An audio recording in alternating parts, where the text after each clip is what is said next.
Ernesto Guevara de la Serna es, para muchos, un ídolo. Para otros, solamente el esqueleto de un falso mito que ha tejido el cruzar de la historia. Las anécdotas sobre un joven idealista, luchador infatigable a favor de los necesitados, de un Robin Hood latinoamericano, han sido desmentidas por varios historiadores. Yo conocí a Guevara a mediados del año 56 en México. Ahí una cafetería, un bar que había ahí por el Zócalo, pegado ahí al Zócalo, que ahí concurrían muchos revolucionarios, ¿no?, de distintas tendencias, ¿no? Lázaro Guerra militó en los movimientos revolucionarios cubanos. Marchó a México en calidad de exiliado y fue uno de los sobrevivientes de la expedición del Corintia. A mí el que me presenta es Íñigo López. Pero al otro día que Íñigo López viene, me dice: oye, lo que te presenté, fulano, eso no sirve, ¿verdad? No te creas que vaya, cualquier cosa, eso no sirve. Él no es como tú y como nosotros y como yo. Este tipo es un tipo maquiavélico, ¿sabes? Y él es que le lleva y trae a Fidel todo el trajín de nosotros.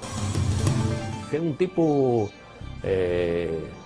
repugnante, ¿no? Que Fidel llegaba y él decía, iba corriendo para donde estaba Castro, ¿no? Y Castro, fíjate, le gustaba y le gusta que lo adulen, ¿no? Esa es la persona de él.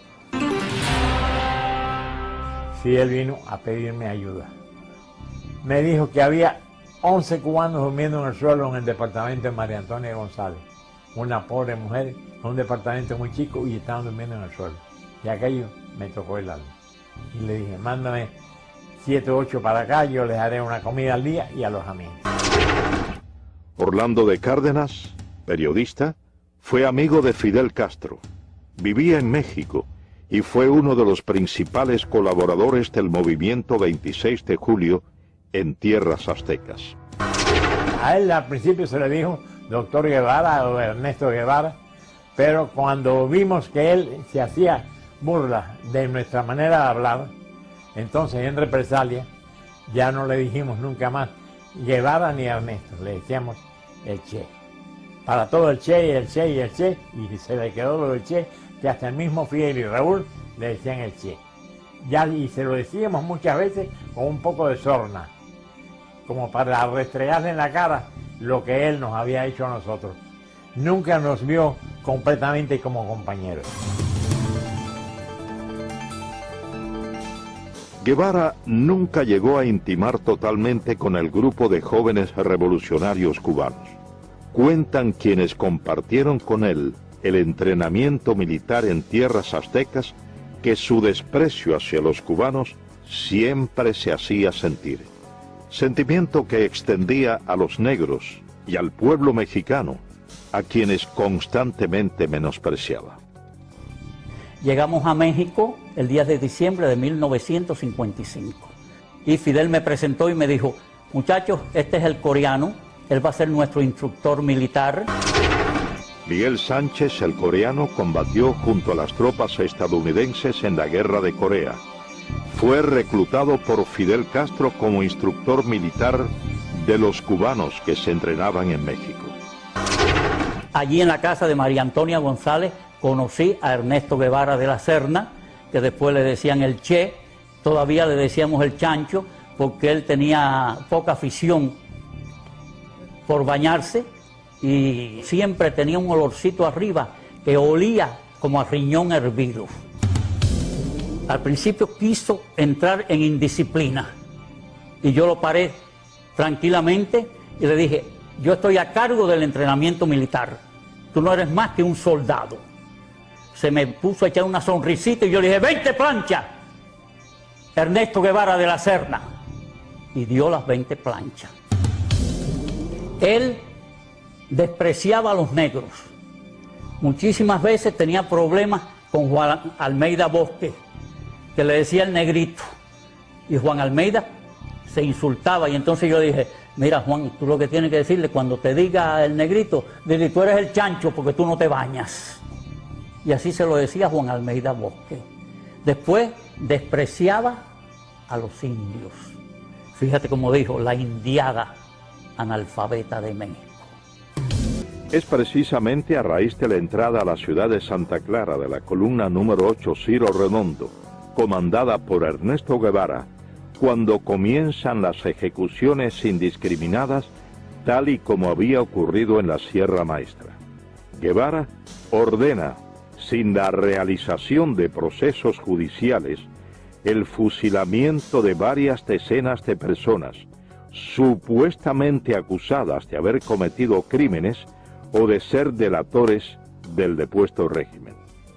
El primero que entra en Santa Clara, la ciudad estoy hablando, es el Che. Y Félix Torres, un viejo comunista de las villas, le va diciendo al Che quién eran los chivatos de Batista. Y el Che, sin más ni menos, los va cogiendo, sin interrogar, y los va matando. En eso entra el segundo que entra en Santa Clara, es Camilo.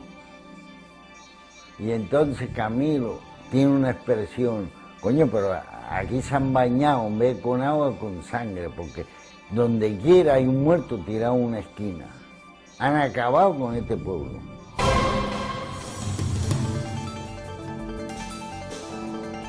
Triunfa la Revolución Cubana. Ernesto Guevara es nombrado jefe de la fortaleza militar de La Cabaña. Guevara lanza un feroz operativo contra todos los militares del depuesto régimen. Se crea la llamada Comisión Depuradora. Estuve trabajando en la fortaleza de La Cabaña a las órdenes de Ernesto Che Guevara, que era el jefe militar de esa fortaleza. Napoleón Vilaboa había sido miembro del movimiento 26 de julio.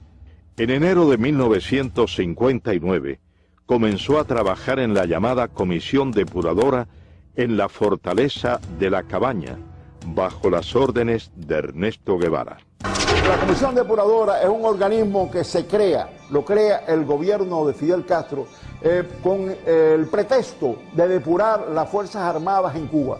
Claro, el fin de esto era simplemente implantar el terror revolucionario en Cuba mediante los fusilamientos. Esos fusilamientos eran una cosa arbitraria, porque los infelices que llevaban allí ya estaban previamente sentenciados a muerte, como en el caso, por ejemplo, del primer teniente José Castaño, que había sido jefe del BRAC y que fue asesinado personalmente por el Che Guevara en su propia oficina, y contra el cual no había ningún tipo de pretexto legal para poder fusilar, porque este señor ni había matado ni había torturado a nadie durante el régimen de Fulgencio Batista. Primeramente lo interrogó, lo maltrataron físicamente, y como no se podían poner de acuerdo de ninguna forma, el Che Guevara, dándole una vuelta a la oficina con su pistola, le dio 2 balazos en la cabeza. A Ernesto Guevara se le atribuye el fusilamiento de varios centenares de hombres, en su mayoría miembros del antiguo régimen, durante los aproximadamente 4 meses que estuvo al frente de la fortaleza militar de La Cabaña. Allí se generalizaba con un eslogan político: son asesinos, son criminales, pertenecen a una dictadura, tienen que ser ajusticiados. Eran hombres que no vamos ahora a juzgarlos, ¿verdad? Pero no nos correspondía a nosotros ejecutarlos. Yo preparando la sentencia y él pues dirigiendo el paredón. Fui al paredón. Me acerqué al lugar, me paré junto a los postes. Me fijé bien el lugar donde se situaban los reos. Efectivamente el paredón estaba a la espalda y más o menos lo que era la altura del pecho a la cabeza, pues se veían los impactos de las balas, ¿no? En una línea recta. La sangre coagulada a los pies, porque claro, se sacaba el cuerpo inmediatamente después de la ejecución, pero aquello quedaba tinto en sangre. Ahí estuve mucho rato, imaginando que lo que es un hombre parado, amarrado a un poste, y 6 hombres que no lo conocen, a quienes nada le hizo, quien por la razón de vestir un uniforme distinto va a ser ejecutado. Sin la presencia de pruebas incriminatorias, sin la posibilidad del ejercicio de una defensa justa, cientos de hombres fueron condenados a la pena de muerte por fusilamiento mediante sentencias preestablecidas en los denominados juicios sumarísimos. Ernesto Guevara preparó a muchos de sus hombres de confianza, quienes dirigieron o firmaron las ejecuciones a lo largo y ancho de la isla con la misma falta de escrúpulos que su jefe. Entonces entra un soldado y le da un papel y le dijo, mira, eso de las crucecitas son los que van a fusilarse mañana. Y yo voy y me pongo por detrás de él porque había amistad. Y le digo, ven acá, Olo, y esa gente ya lo jugaron. Y dice, no, eso lo van a jugar esta noche. Y yo, pero ¿cómo se lo van a jugar esta noche? Ya saben que van a fusilar mañana. Y dice, bueno, eso es así. Y de buenas a primeras ese individuo se me para enfrente y me dice, a ti hay que fusilarte. Yo tenía antecedentes de que Ernesto Guevara en muchas ocasiones anteriores había sacado a los hombres de ahí presos y los había fusilado sin un previo juicio. Así que no me extraño nada de esta bravuconada de este hombre. En las gestiones que estábamos haciendo para tratar de salvar a mi hermano antes del juicio final, yo había ido a la cabaña con el ingeniero Viamonte, que trabajaba conmigo en la compañía de electricidad, a ver a Guevara, ya que él había estado alzado con él en la sierra. Entonces Guevara lo recibió muy bien, allá con las patas encaramadas arriba de un escritorio, sin zapatos, rascándose los chicotes ahí como si fuera no sé ni qué. A mí me causó muy mala impresión. Me vi la cara de hipócrita, de sinvergüenza que tenía, desde luego. Entonces el ingeniero empezó a explicar. Y él le dijo, no, aquí no hay toalla para nadie. Dijo, no es cuestión de toalla, es cuestión de que están cometiendo un error. La revolución está cometiendo un error y es un inocente, muchacho joven. Y no. Él vestía el uniforme de Batista, decía. El uniforme azul de Batista, que no era de Batista, era de la República. Pero no hay toalla para nadie. Casi que nos botó de allí, desde luego. Y se dirigió a uno que tenía al lado y le dijo, oye, encarga tres cajas más que estos van para allá. Uno de los elementos más distintivos del carácter criminal de Ernesto Guevara fue su desprecio, no solo hacia los hombres y mujeres condenados por él, a quienes consideraba sus enemigos, sino también a los familiares de estos. Este incidente durante un día de visitas a los prisioneros en la fortaleza militar de la Cabaña da prueba de ello. Aquella parte estaba lleno de mujeres, unas que iban a ver a los esposos, otras a los hijos, otras a los hermanos. Y entonces en eso abrieron la puerta de atrás y todas las mujeres se arrimaron a ver y que saliera una máquina. Entonces las mujeres todas rodearon la máquina y empezaron a decirle que qué pasaba, que por favor que los dejara entrar a ver a sus familiares, que hacía días que no lo veían, que le llevaban comida y le llevábamos de todo. Y entonces él eso sí nos miró con una cara de estúpido y nos dijo, están castigados y hoy no hay visita para nadie. Al decir eso todas las mujeres empezaron a gritar y empezaron a coger el carro y a darle por un lado y por el otro y lo movían todo. El chofer le dijo, sube a la ventanilla, y eso sí lo subió. Y entonces llamó por teléfono y vino una patrulla de soldados de esos con una fusta y a todo el mundo le empezó a dar. Tras aproximadamente 4 meses al frente de la fortaleza militar de la Cabaña, Ernesto Guevara ocupó varios cargos durante el comienzo de la Revolución Cubana. Primero, fue presidente del Banco Nacional de Cuba y posteriormente ministro de Industrias. En todos estos, primó su incapacidad profesional y una constante: sembrar el terror como base o medio para el sometimiento.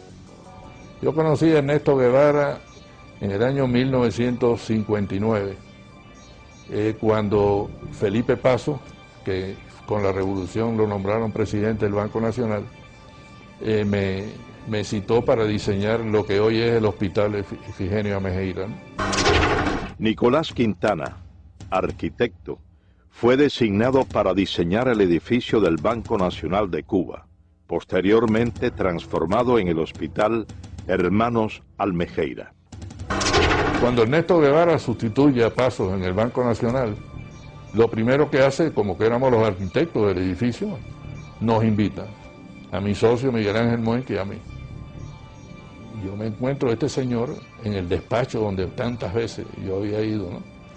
Cuando Felipe estaba, con los pies arriba de las mesas, una bota se la había quitado, las medias estaban rotas y me acuerdo todavía como si fuera hoy los dedos que se meneaban, ¿no? Y a mí aquello me pareció una cosa kafkiana, ¿no? Porque me pareció increíble que el presidente del Banco Nacional de Cuba fuera ese personaje que estaba sentado allí. Entonces su primera frase fue: usted es burgués, ¿no? No sé por qué, la cogió conmigo, ¿no? Yo dije: no, comandante, yo no soy burgués. Ah, ahora usted es revolucionario. No, yo no soy revolucionario. Burgués era mi bodeguero. Yo soy gran burgués.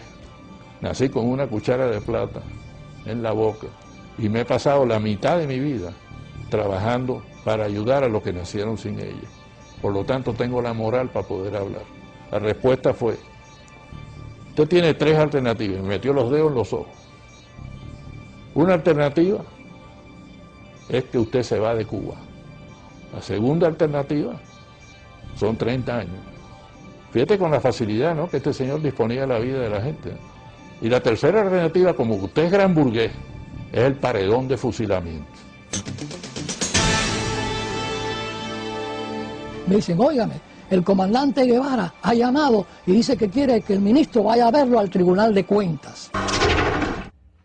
José M. Illán, economista, fue subsecretario de Hacienda y miembro del primer gabinete ministerial de la Revolución Castrista en 1959.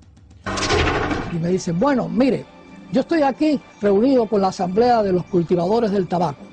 Nosotros le decíamos los tabaqueros. Y ellos tienen un problema grave. Ellos no pueden pagar los impuestos. Hay que suprimir ese impuesto que ellos tienen que pagar. En ese momento yo me olvidé de que era el comandante Guevara y de que era comandante de la revolución y que era un tipo de tira-tira y que estaba matando gente en la cabaña. Y simplemente actué como el profesional que era. En todo el tiempo que estuve frente a ese caballero, en ningún momento me insinuó que nos sentáramos a hablar. En ningún momento movió su mano y yo tampoco la mía para estrechar mi diestra. Y su desplante era absoluto ante un civil, un cubano más, que venía aquí y que se había atrevido a decirle que no a lo que él había propuesto. Pero como él no sabía de lo que estaba hablando, era la técnica que muchos de ellos usaban y la gente por miedo no se le enfrentaba. Entró un ayudante del Che con un montón de papeles y se quedó parado. Entonces ya le dijo: ¿qué quieres? Le dice: pasa que estos son revolucionarios. Los papeles eran los fusilamientos del día siguiente. Él cogió todos los papeles, los firmó sin mirar, porque no importaba quién fusilaba, había que fusilar para sembrar el terror. Entonces muchos de los ingenieros jóvenes hablaban con él bajo la intimidación que tenía de esa arrogancia de decirte: la revolución no tiene a menos fusilar al mejor de los comandantes, así que no es nada fusilar al mejor de los ingenieros. Tras apenas 4 años de haber llegado al poder, Ernesto Guevara se convierte en una de las principales banderas propagandísticas de la Revolución cubana. Durante su intervención ante la Asamblea General de las Naciones Unidas, el 11 de diciembre de 1964, Guevara, haciendo uso de su derecho a réplica y debido a las constantes interrogantes de los delegados presentes, reconoce la realización de ejecuciones en la isla. Fusilamientos, sí, hemos fusilado, fusilamos y seguiremos fusilando mientras sea necesario. Nuestra lucha es una lucha a muerte. Es precisamente el empleo de la pena de muerte como método para la instauración del terror una de las constantes que caracterizaron a Guevara, quien identificó a los Estados Unidos como su principal enemigo y desató contra este y el denominado imperialismo yanqui una guerra sin cuartel, recabando en los partidos comunistas de Asia, África y América Latina fundamentalmente el apoyo para emprender tales acciones, acciones consideradas hoy como terroristas.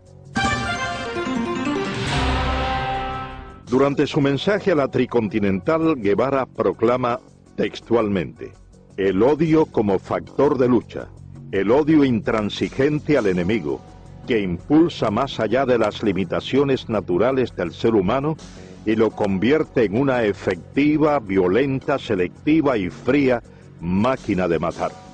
Nuestros soldados tienen que ser así. Un pueblo sin odio no puede triunfar sobre un enemigo brutal. Seguidamente Ernesto Guevara expresa una frase considerada por varios investigadores como uno de los fundamentos del terrorismo moderno. Hay que llevar la guerra hasta donde el enemigo la lleve, a su casa, a sus lugares de diversión, hacerla total. Hay que impedirle tener un minuto de tranquilidad, un minuto de sosiego fuera de sus cuarteles, y aún dentro de los mismos, atacarlo donde quiera que se encuentre, hacerlo sentir una fiera acosada por cada lugar que transite.